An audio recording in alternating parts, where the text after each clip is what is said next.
ways for good idea.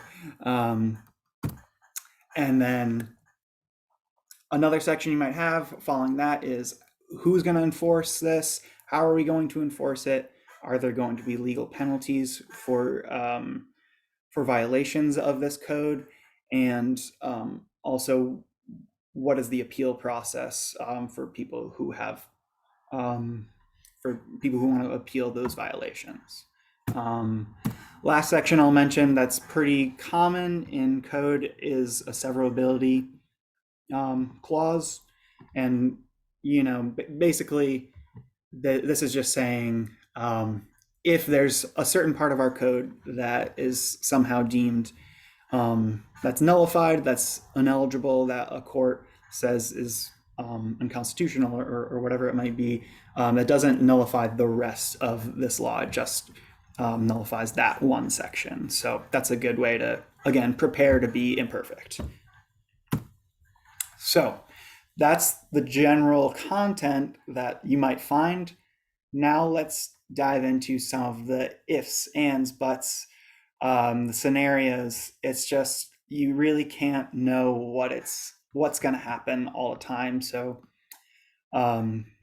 yeah, let's just consider all of the possibilities. So what are some of the advantages, first of all, to diving into this pretty complex process? Yeah, it's a legal basis for your municipality to manage its urban forest, and it's good to have that in your code so that you can back up your employees and your intentions. You can enforce consequences for when people harm public trees, for when any of your general goals that are legally founded in your tree ordinance are interfered with.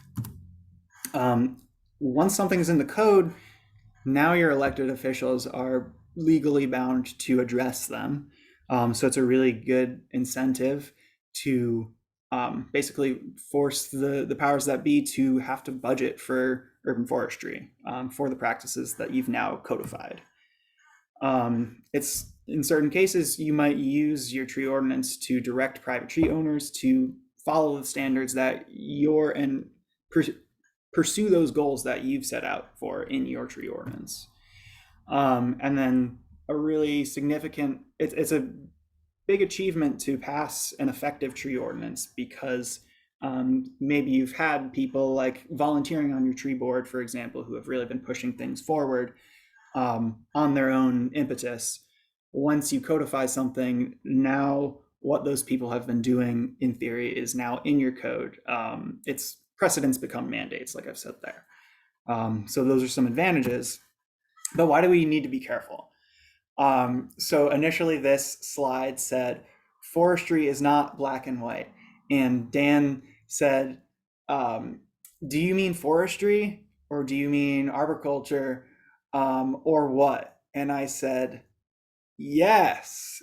And I think that's just an important reminder to say, okay, like we need people with technical background involved in all of this. And yes, it's not black and white, but depending on what perspective you're coming from, whether it be urban forestry or arboriculture, forestry, tends to look at maybe more of the ecosystem scale. Arboriculture might look at, one tree or a few trees and consider how it, how it affects what's around it. And even that is not a perfect or even close to perfect description. You have to be considering the backgrounds you're coming from and what your community's goals are to be able to really get this tree ordinance right. Something to be careful of also is maybe you have certain processes that have been going well before, whether it's something that was legally required or not. If you have something that's going well, this is why you need to get all of those people involved from section 1 in the planning process, because you don't want to mess up something that's been going well. You don't want to disturb the things they've been able to do already. You also don't want to permanently codify something that your folks aren't going to be able to pull off. You don't, you're going to need the people with the training, and you're going to need people with the hours available to pull this off. You don't want to put yourself in a situation where, suddenly we kind of can't even meet our own laws. And then, particularly with private private land regulations, you want to be really thoughtful about that. First of all, it's just a complex situation, and you want to make sure you can pass the law in the first place, that you'll have the support to do it. And again, your code is there to support your community. It's there to serve them. So what code might you pass that is actually going to help them in the long run, and help your community forest in the long run? So it's got to be realistic. It's got to be something that people can achieve, and it's got to be something accessible.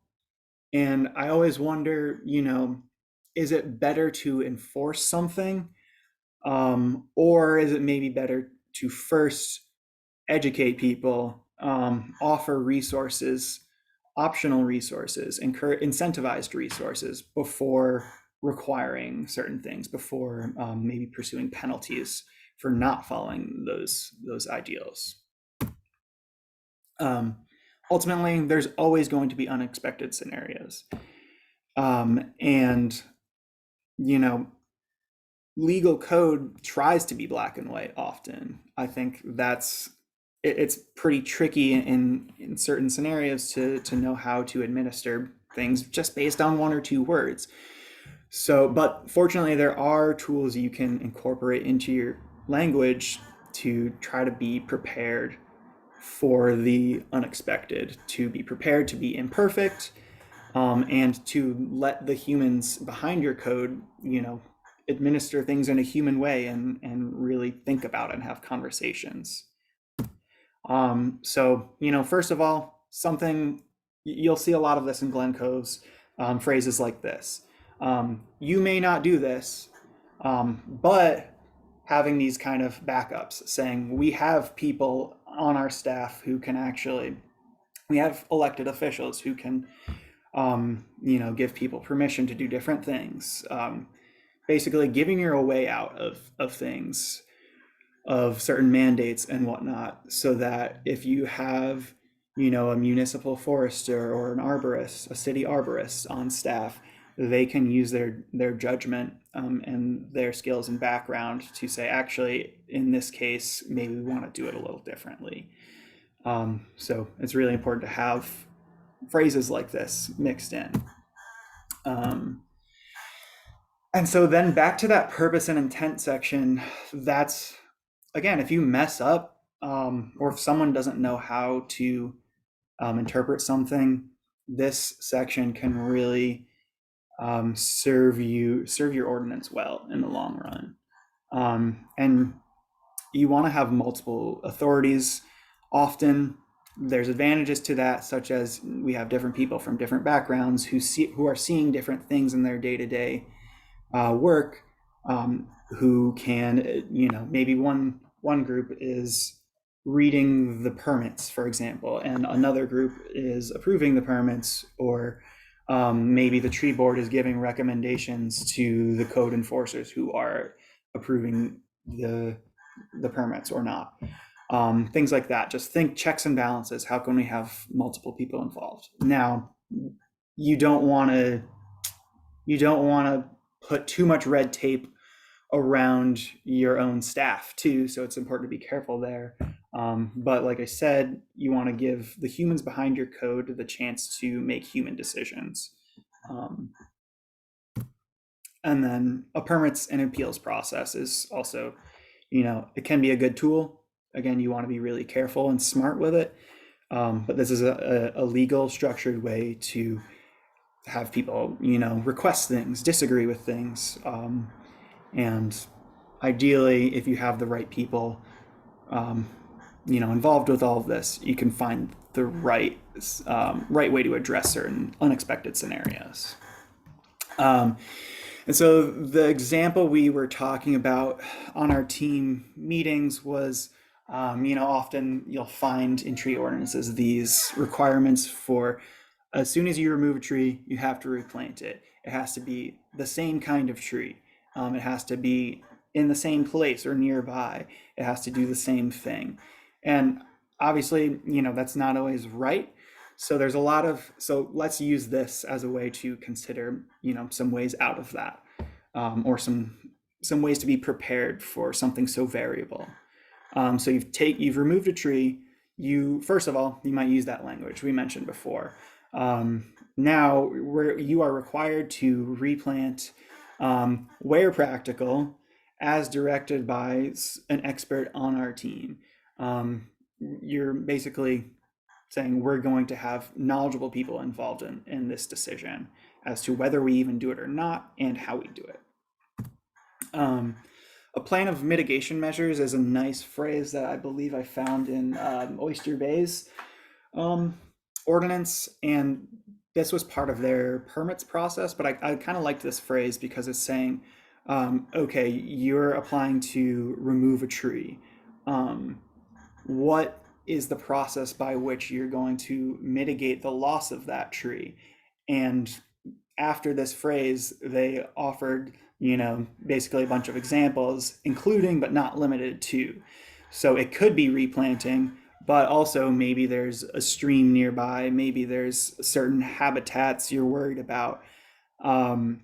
Basically, they're saying, okay, tell us what the effect is going to be on the area near this tree, on the ecosystem, and tell us how we're going to manage it and how you're going to manage it. If that involves replanting, great. If not, tell us how, and then we'll incorporate that in our decision as to whether or not to approve this tree removal. Glen Cove will probably talk about their tree restoration fund. You'll see these, called different things. But basically, if instead of being required to just replant a tree, maybe it's not appropriate. Maybe the landowner doesn't want a tree, so instead they can, donate an equivalent amount, an equivalent value of that tree to a tree restoration fund, which is now set aside for tree purposes, basically for the town to use. That's an option. Now, what if a utility company wants to do some work, wants to take something down? A lot of municipalities will just say, you guys don't need as much permission as someone else does necessarily, because this affects safety and this affects quality of life in the immediate short term. So you use your expertise where we're giving you extra privileges or something. It looks really different. And of course, you want to be smart and careful about how you do that.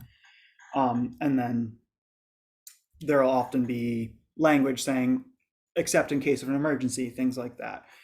So yeah, you want to give yourself smart ways out of a concrete situation, or flexible ways to manage what is actually not a concrete situation. So now I'm just going to wrap up. Now's a good time to start typing your questions, comments. So who can help? There's a lot of people out there who can help you other than the people in your community. First of all, ask your neighboring municipalities what's been working for them with their tree ordinance, what's not, what was their experience? Do they have any suggestions? And of course, you can always contact us. Down on Long Island, John Wernette is one of our urban foresters. He's really great to work with. You can email him, ask him for advice. Of course, please ask Christina and Mike from CCE Nassau. They're great partners. They're really knowledgeable. You can always, contract out to consulting foresters and arborists to get help with your tree ordinance, and you can hire consulting lawyers. Last I'll say is the Arbor Day Foundation has also started offering to kind of read over drafts of tree ordinances. So if you have something you're considering, if you're thinking about trying to move forward some language, you can just email it to them to treecity@arborday.org, and they'll take a look at it and get it back to you. So they've said. Anyways, some other helpful resources you might look for: use ecode360.com. This is free. This is how you find public information on what municipal code looks like in different areas. There's lots of sample ordinances out there. You can get some from me, from Arbor Day Foundation, and others out there. And you can find those on our tree ordinance webpage. And so there's the link there. 5276 is the number, is the page number. And I'll coordinate with Christina to maybe try and send out a post webinar email or something with a good list of links. But that webpage is where you want to go to find some extra resources. And then also the Tree City Growth Award, if you go on their website, you can actually get a growth award if you end up passing, like adding certain things to your tree ordinance, for example.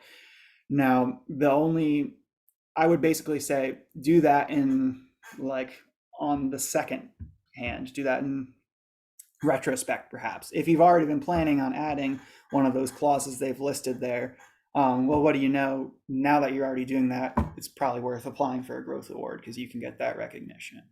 But they do give some good suggestions on there as well. So that is it for me. I'm going to stop sharing my screen in a second so I can see the chat. All right, why don't I pull up the chat here? And of course, we can cover some questions after Glen Cove talks about theirs as well. Course, and I did see a question in the question and answer section from Linda DiPietro. She was asking if how can one obtain sample tree ordinances.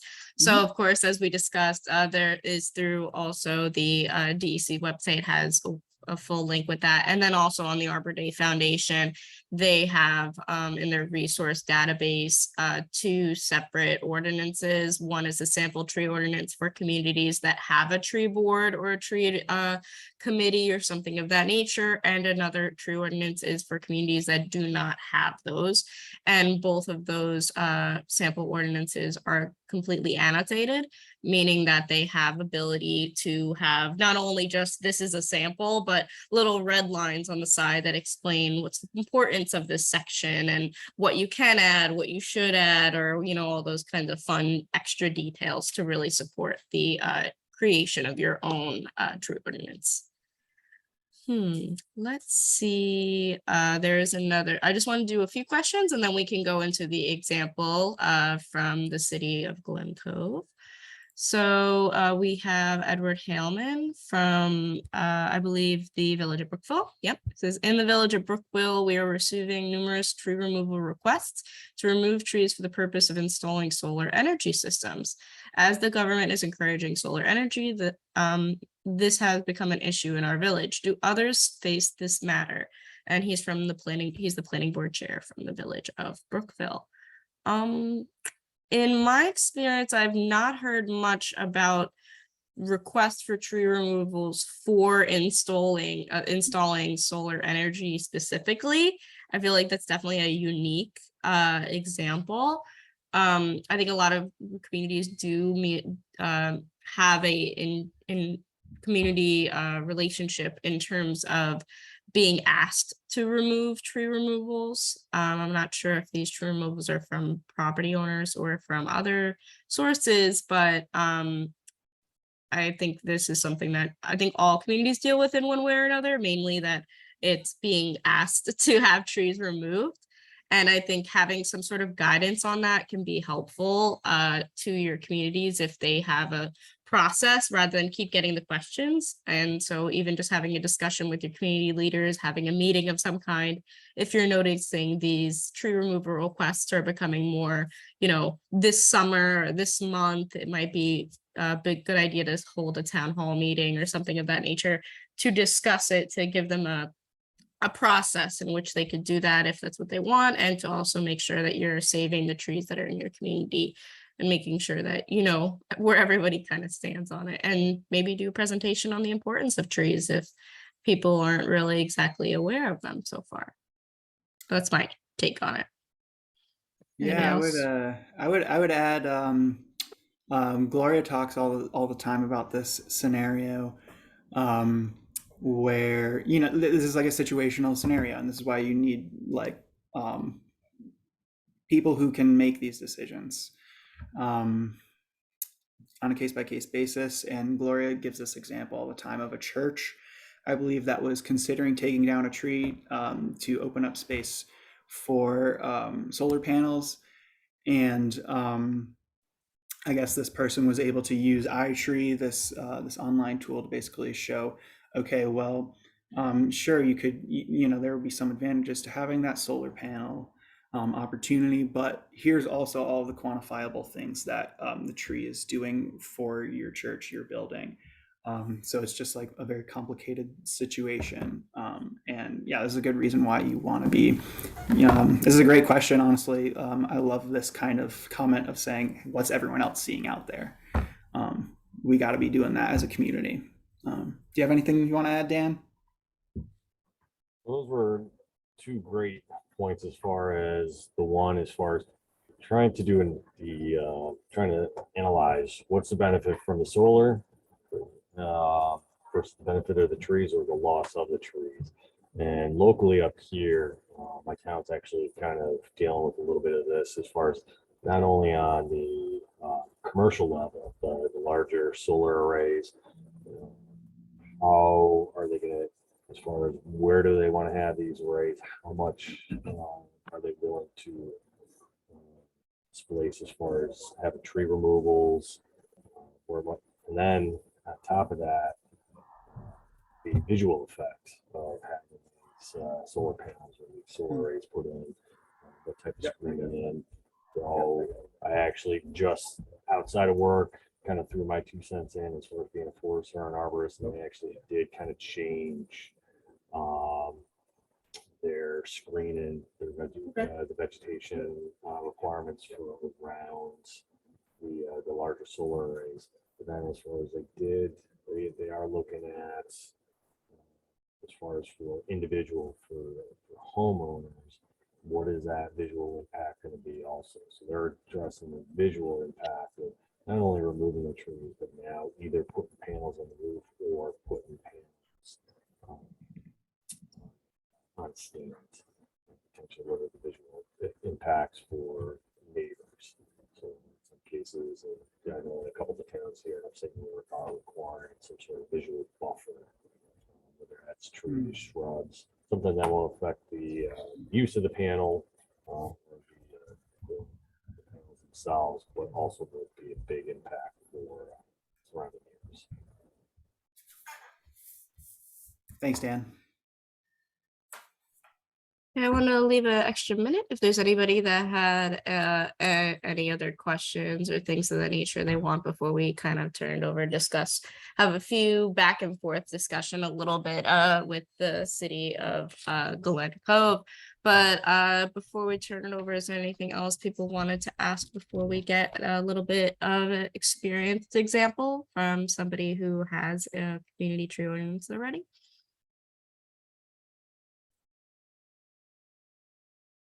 Well, don't worry, you're not gonna have to speak now, forever hold your peace. There will be definitely time. So if we, discuss things and things come up, we can go from there. So let our panelists today join. Get this going. There we go.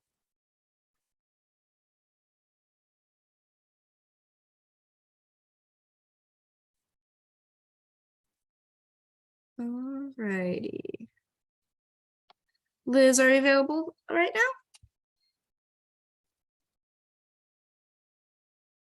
So we had a quick change of plans. We'll move forward with that as well. Liz, can you hear me?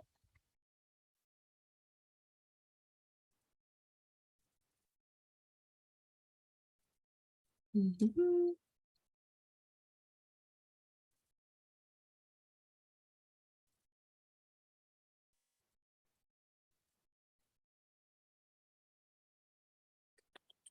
Let's see if this is getting there. So I'm going to resume the recording now that we got everything centered off. All right, there we go. So this is the city of Glen Cove to reintroduce, and everybody here is just wanted to get an idea of you guys, your perspective on everything that's going on in your community and how the tree ordinance helps with some of not only getting grants and things of that nature, but also to support your community and show the importance of trees.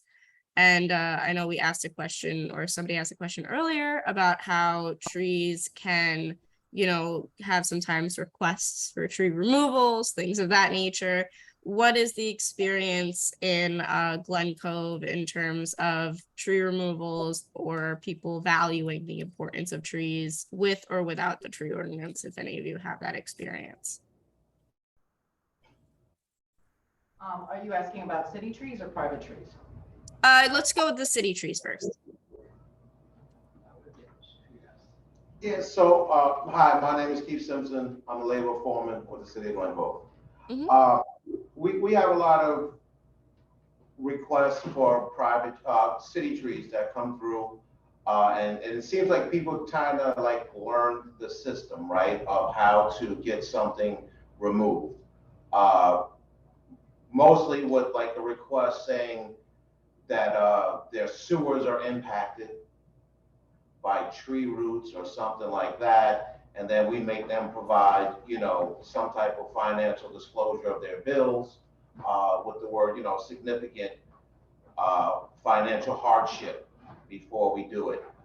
People do go around and, they just basically just blankly state it, and then we make them go through it. And then we just, have those issues where what is a significant amount to take down, a tree for those purposes, stuff like that. Or in addition to sidewalk, this disruption of long, the Brad repairs, which were street line tree, cheap trees in the past.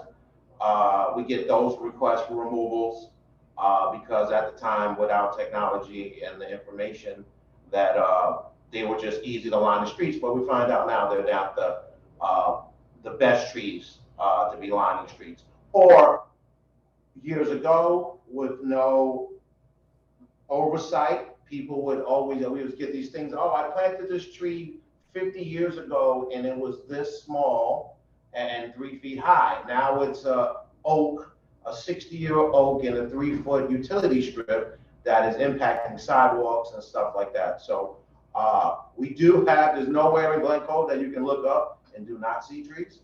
But we do have a lot of trees, whether it be private or city right of way. That's great. It's all good to hear. Definitely, probably a lot of people are happy about that for sure. That if you look up in Glen Cove, that you always have shade and trees. And I noticed in the ordinance, of course, there is a subsection that requires people that are going to request to remove a tree to require a permit.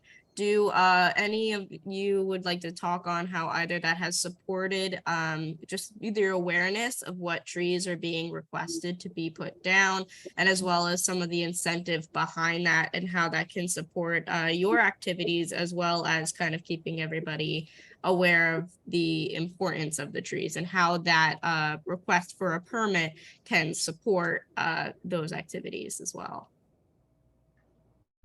Usually, we get requests almost on a daily to have private trees taken down. And a lot of what we're seeing now is people afraid of weather. And so if there's trees around, the backyard, they're afraid that it's going to come down with the bad weather. So usually we have somebody take a look at the trees within the city, and if it's not deemed to be taken down, then they're denied the request. But for the most part, we have gotten a number of trees that have either been dead or are in danger. And we allow them to have them removed. Okay, perfect. And I know that the ordinance was recently updated in about 2007. That was when it was amended in some of the code. Is there, with further information and things of that nature, as we enter, the new decades and things of that nature, things that you are looking forward to or interested in terms of updating your true ordinance? Yes, now that we have a new commission, we'll be looking to update it, definitely. Okay, perfect. Well, that's one of the things. Even if you have one that you feel is spectacular, there's always one extra thing that people can add, and that's something a lot of people discuss as well.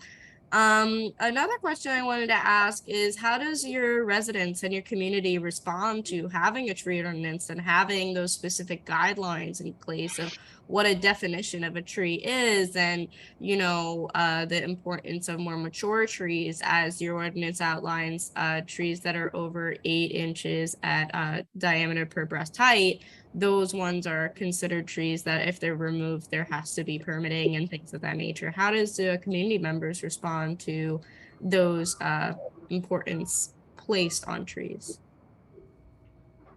I think we definitely need to get more information out on the importance of trees. Mm-hmm. I think that's just kind of everybody's take so far, is that everybody is aware of. Now we're kind of opening our eyes to the world of trees and what they can provide. And I think tree ordinances is just one way to do that. And that's one way that you can do it, in which that the community has to follow certain rules, just like everything else. It's something that can support that. But is there anything else that you guys would like to add in terms of either tree ordinances or some of the tree projects that you guys are involved in, and how maybe your ordinance has helped or supported in this, or kind of given you a starting line with? Basically, most of us are new to the commission, like real new. Uh, we interact with the public all the time, and you either have people that are just going to do what they want to do, and enforcement has been really not been a part of the commission because with the rotation of administrations fairly quickly, 2 years, whatever, it's hard to please everybody. But now that we're involved, yeah, we need to all get on board with, as they said, who's going to enforce it, respect the ordinances that are put in. A lot of our residents don't understand it's their property. They feel they can do whatever they want to do. And it's more or less like Monday morning quarterbacking, for lack of a better term. You find out that a resident cut a tree down after the fact. So therefore, and then they play, oh, I didn't know there was an ordinance. As Liz was saying, that the city itself needs to do a better job of letting residents know that there are rules in place, to where even though it's your property and you paid for that tree, doesn't mean that you can do what you want with it. So knowledge is power, and what we're going to do, get it out there to the people and make them understand. And then if they choose not to follow it, then we need more participation from our other departments with the enforcement of it, so that we're all on the same page. Of course. And there is one attendee that was asking if we can share samples of tree permits or examples of what those permits look like. So that's something we can definitely try and gather information for you guys. So that way, if any of you are looking into maybe implementing that or adding that to your to your tree ordinance, or not only your tree ordinance, but to your code and how things are done in your municipality or community, we can definitely get that going for you guys as well, and add it to our list of fun details and information that we'll add to the email that's going out after this webinar concludes. So I feel like those are really all the questions I kind of wanted to ask Glenn Cove. Is there anything that you guys wanted to add, if you wanted to add anything else to the conversation? And then of course we could open up the floor again to any questions that anyone may have. No, it's all good. Thank you guys very much again to participate in today's discussion about tree ordinances and how the communities really work together on this topic. But if any of you have any questions, feel free to stay on, or otherwise you may just kind of quietly go about your business. But other than that, we'll conduct some information and questions. Christina, are we gonna get a copy of the recording? Yes, of course. Okay, thank you. I wanted to ask Liz and everyone else just how do you use the tree restoration fund um, in your experience, if at all? I know y'all are kind of new to the commission, like you said, but yeah, I was just wondering how you've been able to implement that, or what the goal is at least. The tree restoration fund is basically when construction is going to be done. Like if they're putting in a pool and they're wiping out 10 trees, then they would have to pay $125 per tree for the restoration fund. And if not, they would have to show us in a plan how many trees will be replaced. Sure. And then, do you guys get to like decide? Do you get to use those funds, or like where does it end up? I guess, or do you know? That's a good question. Yeah. We don't know where it ends up. Okay. Not to us three, that's for sure. Sure. We Well, don't- you'd hope for trees, right? If it's called the tree restoration Yeah. fund. Well, probably goes into the budget for the next year, but of course we can look around for that information as well. Yeah, I mean, like in the code, I guess it says, it shall be used for planting and maintaining of new trees by the city as directed by the city council consultation with the commission.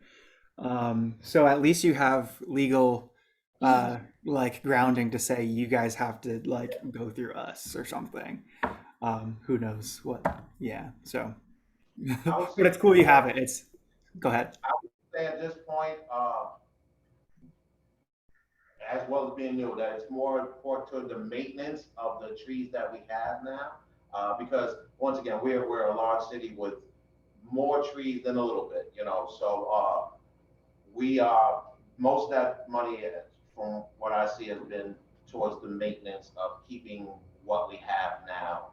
We do have a replanting, we do replant trees. We have did it basically, I think 2021 was the last time that we have one out. But we've asked people, do they want to replace trees, so on and so forth. A lot of the times we have people don't want the tree in front of their property, right? So we go remove a tree that caused a nuisance, and of course, most of them don't want a new tree back in front of it. And I don't want to have an issue where I have now, 30 years later, why is this tree, who gave the authorization to plant this tree at this utility strip that, shouldn't have been planted in the first place. So as of right now, the money's, for the most part, for the maintenance of it, not as much towards the replanting. Yeah, cool. Thank you. Great work, y'all. Keep it up. Alrighty, is there any questions or anything that anybody in the chat or in the question and answer portion would like to ask? Okay, we got one. This is from Edward Hillman from Brookville. He said, in Brookville, we require equal caliber replacement of the tree removed. The trees to be deciduous the tree to be deciduous if deciduous is removed. Okay, so to replace not only the tree at its equable height and or DBH, but also to be in the same class or family, so to be giving the same relative output. I think that's definitely interesting to add that as a extra catalyst to, okay, not only are you going to be replacing trees, but you will also replace the tree at an additional type of classification in terms of what type of tree it has to be, not only a tree. I think that's definitely an interesting thing to add to. And that's private, right? That's private? I'm sorry? Did they say whether that was private trees or the city or the town of Brookville? I'm not sure, but maybe they'll type in if they were calling private trees. Right. Private trees. Okay. That's what we should put in. Yeah, but they're replacing the same, everything. And same Oh, wow. tree at the same height, that's what they require? So if you take down a 70-foot oak tree?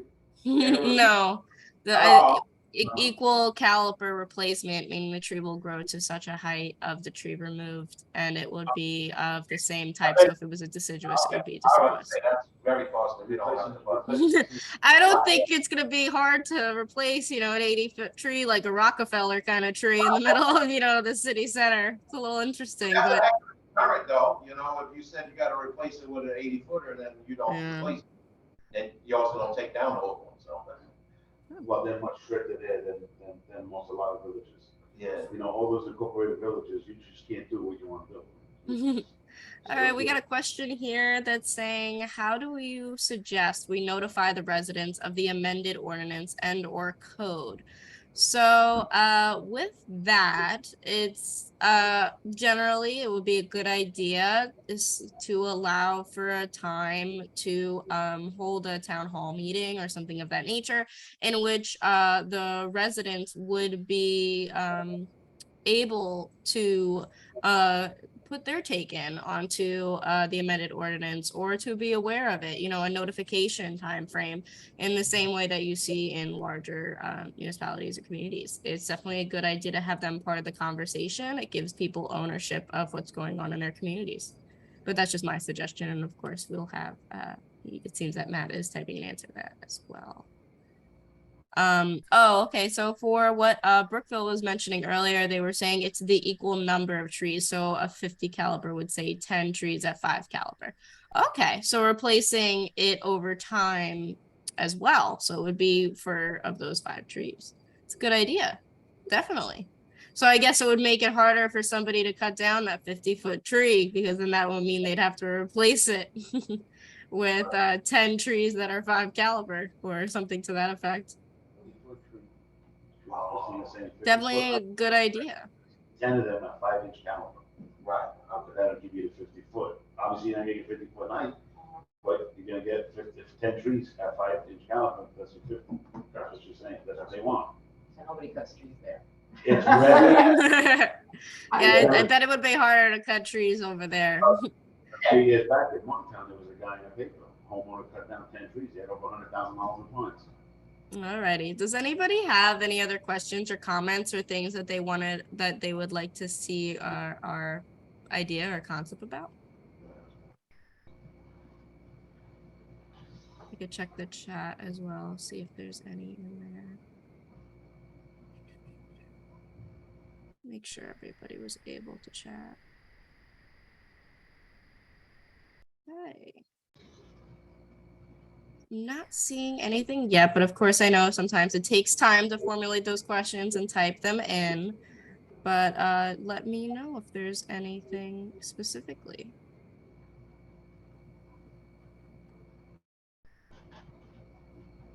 Anybody? If not, you could always get our emails and our messaging. So I will put in the chat my email, and we will email you back if you registered for this event. We will email you back with all the information from today, as well as some contact information if there was any other specific questions that you had that one of those things you leave a meeting and you go, oh, I should have asked them about that. So if that's something that you're noticing that might happen to you, feel free to just wait for that email and we'll get back to you all. So for now, I will put my email in the chat, so that way if there's anything specifically you would like to discuss, you could send that over to me, the Christina McLaughlin from the Cornell Cooperative Extension of Nassau County, rather than the Christina McLaughlin from the DEC. But if that is it, I will let you guys go. And if you want, you could stay back and ask any questions you might have. But other than that, enjoy the rest of your day and have a great weekend, everybody. Thank you. See you later. Mhm.